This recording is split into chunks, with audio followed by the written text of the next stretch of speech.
Hello everyone. स्वागत है आप सभी का हमारे चैनल एग्ज़ाम क्रैकर पर। आज हम आपके लिए लेकर आए हैं उत्तर प्रदेश परिषदीय किताब का कक्षा 2 इतिहास का कक्षा 2 का पाठ पाषाण काल। तो देखते हैं इसमें क्या क्या ज़रूरी चीज़ें दी हुई हैं जो आपके आने वाले विभिन्न एग्ज़ामों में आपके लिए महत्वपूर्ण होने वाली हैं। तो देखिए क्या है, शुरुआत करते हैं पाषाण काल से।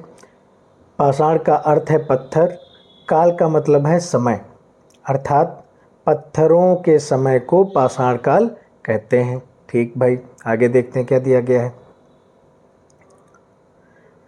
मानव ने अपनी रक्षा और अपनी भूख मिटाने के लिए सर्वप्रथम पत्थर के औजारों का ही सबसे अधिक उपयोग किया, इसलिए इस युग को पाषाण काल कहते हैं। ठीक, आगे देखें।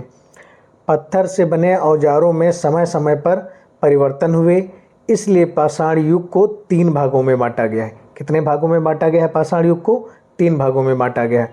वो 3 भाग कौन कौन से हैं? पहला है पूरा पाषाण काल, दूसरा मध्य पाषाण काल और तीसरा नव पाषाण काल। तो अब देखते हैं पूरा पाषाण काल में क्या दिया गया है। पूरा पाषाण काल में मानव पहले खुले आकाश के नीचे नदियों के किनारे या झील के पास रहता था। इससे उसे शिकार करने में आसानी होती थी। वह पत्थर के औजारों से पशुओं का शिकार करता था। शिकार से प्राप्त मांस उसका मुख्य भोजन था। कंदमूल तथा फल भी उसके भोजन में सम्मिलित थे। आगे देखते हैं क्या दिया गया है। थोड़े समय बाद मानव ने गुफाओं में रहना प्रारंभ कर दिया, इसलिए क्योंकि उसे तब तक घर बनाना नहीं आता था। शिकार की खोज में वह लगातार घूमता रहता था। इस प्रकार उसका कोई स्थायी आवास नहीं था। इसी समय उसे आग की जानकारी हुई। आग की जानकारी कब हुई उसे? पूरा पाषाण काल में। और एक पूरा पाषाण की खास बात क्या थी? अब उसने मृतकों को कब्र में दफनाना प्रारंभ कर दिया था। मतलब पूरा पाषाण काल में ही मृतकों को कब्र में दफनाना प्रारंभ कर दिया था। आगे देखते हैं क्या लिखा है।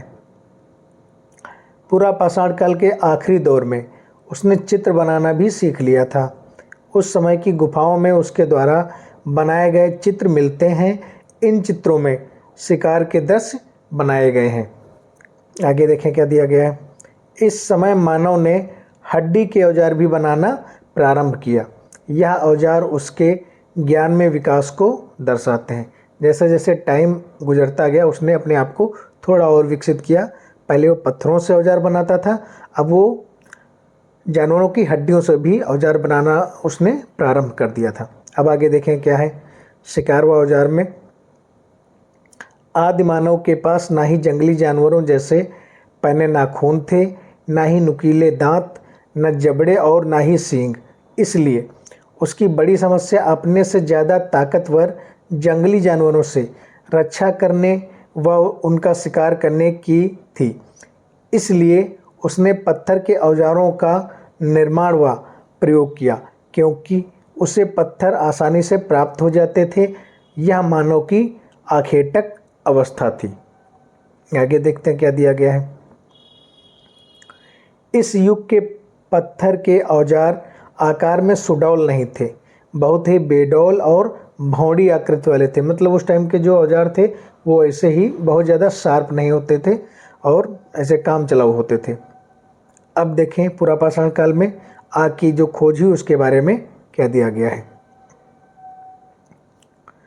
आग की खोज पूरा पाषाण काल की महान उपलब्धि थी। आदि मानव औजार बनाने के लिए एक पत्थर पर दूसरे पत्थर को चोट मारते थे।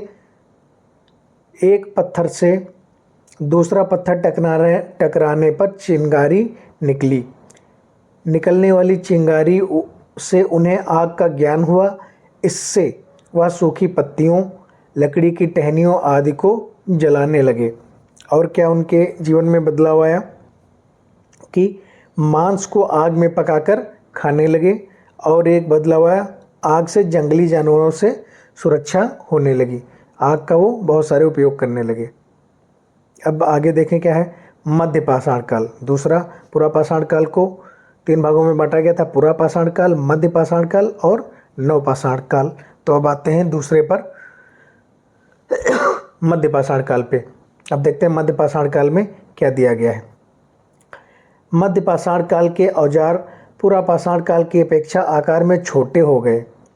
नई परिस्थिति से तालमेल बैठाने के लिए उसने छोटे उपकरण बनाना प्रारंभ किया। इस समय प्रकृति में अनेक परिवर्तन हुए जिसका प्रभाव मानव जीवन पर पड़ा।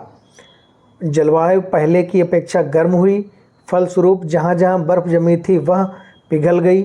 पृथ्वी की उर्वरक शक्ति का विकास हुआ तथा घास एवं वनस्पतियों के मैदान विकसित हुए।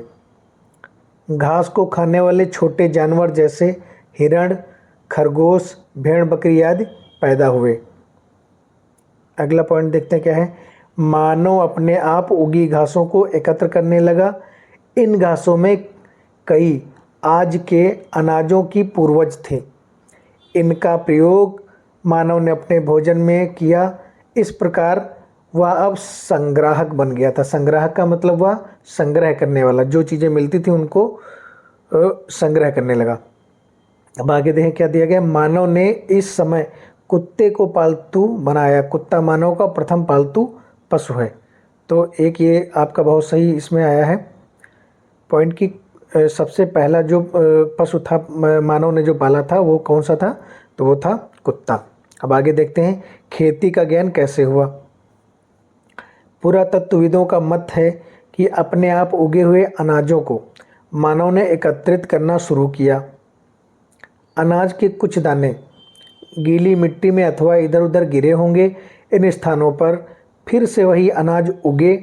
मानव ने उसे देखा, तब उसे ज्ञात हुआ कि इन अनाजों के दानों को दानों से बार बार अनाज उगाया जा सकता है। दानों, यहाँ दोनों नहीं उगाए हैं, दानों उगाया जा सकता है। अपने इस ज्ञान का उसने परीक्षण भी किया, तब जाकर उसे खेती का ज्ञान हुआ। मतलब शुरुआत में तो क्या हुआ कि जो अपने आप उगे हुई जो फसलें थी वो ले जा रहा था, तो उसके दाने इधर उधर गिरे, तो उन दानों से अपने आप पहले वहाँ पर अनाज उगे। बाद में उसने जब ये चीज़ देखी तो उसने अनाजों को अपने आप फिर इधर उधर बोना शुरू किया। उसने 2-3 बार देखा, तब उसे समझ में आया कि हाँ, ये जो अनाज है इसको गीली मिट्टी में डालने पर इससे और अनाज की उत्पत्ति होती है। अब आगे देखते हैं तीसरा और आखिरी काल जो था पाषाण काल का, वो था नवपाषाण काल। उसके बारे में देखते हैं क्या दिया गया है। पुरातत्वविदों का यह मानना है कि मानव ने जब से भली भांति खेती करना प्रारंभ कर दिया तभी से नवपाषाण काल प्रारंभ होता है। यह मानव सभ्यता के इतिहास का सबसे बड़ा परिवर्तन था। खेती करना हमारे जो मानव इतिहास का था वो सबसे बड़ा परिवर्तन है। खेती के कारण मानव अब भोजन संग्राहक से भोजन उत्पादक बन गया। अभी हमने पिछले वाले में देखा था मध्यपाषाण काल में कि वो संग्राहक था, मतलब जो अपने आप उगी हुई फसलें वगैरह थी या वनस्पतियाँ वगैरह थी उनको संग्रह करता था, लेकिन वो उत्पादक नहीं था। नवपाषाण काल आते आते वो क्या हो गया, उत्पादक भी हो गया, क्योंकि उसे खेती की पहचान हो गई थी कि किस तरह करते हैं। अब आगे देखते हैं क्या पॉइंट दिया गया है। इस समय उसके पत्थर के उपकरण अधिक उपयोगी एवं सुडौल थे, क्योंकि उन्हें अधिक कुशलता से बनाया गया था। यह उपकरण घिसकर चमकदार बनाए गए थे। मतलब धीरे धीरे उसने क्या किया, उन औजारों को और ज़्यादा शार्प कर लिया। वजन में हल्के थे और काफ़ी इम्पैक्टफुल थे। हत्थेदार कुल्हाड़ी एवं हंसिया इस समय के महत्वपूर्ण औजार थे। अगला पॉइंट, खेती के साथ पशुपालन भी प्रारंभ हुआ। पशुओं का प्रयोग मांस व दूध प्राप्त करने में किया जाता था। मानव अब अपने खेतों के आसपास मिट्टी के घरों एवं घास फूस के छप्पर वाले घरों में रहने लगा। धीरे धीरे यह बस्तियां गांव बन गए। अब यह मिट्टी के बर्तन बनाना भी जान गए थे। बर्तनों पर नक्काशी एवं चित्रकारी की रंगों का प्रयोग होने लगा। नेक्स्ट देखते हैं क्या है। इस समय मानव ने पहिए का आविष्कार किया। इसका प्रयोग चाक के रूप में, मिट्टी से बर्तन बनाने तथा सामान ढोने के लिए गाड़ी के पहिए के रूप में किया गया। खेती के कारण लोग एक ही जगह रहने लगे। फलस्वरूप नए नए कौशल विकसित हुए, जैसे मूंज की टोकरी एवं चटाइयाँ बनाना, जानवरों के बालों से कपड़ा बनाना और बहुत सारे उसने कौशल सीखे। और एक खास बात क्या थी इसमें, अब उनमें सामुदायिक जीवन का विकास हुआ। सामुदायिक जीवन मतलब अब वो जब बहुत सारे लोग साथ में रहते तो एक समुदाय का विकास हुआ। वो एक साथ मिलकर साथ साथ में बहुत सारे लोग रहते थे। शवों को दफनाने के ढंग से उनके धार्मिक विश्वास के विषय में जानकारी मिलती है। शवों के साथ साथ खाने पीने की चीज़ें, बर्तन, हथियार भी दफनाए जाते थे। इन लोगों का विश्वास था कि मरने के बाद भी व्यक्ति इनका उपयोग करेगा।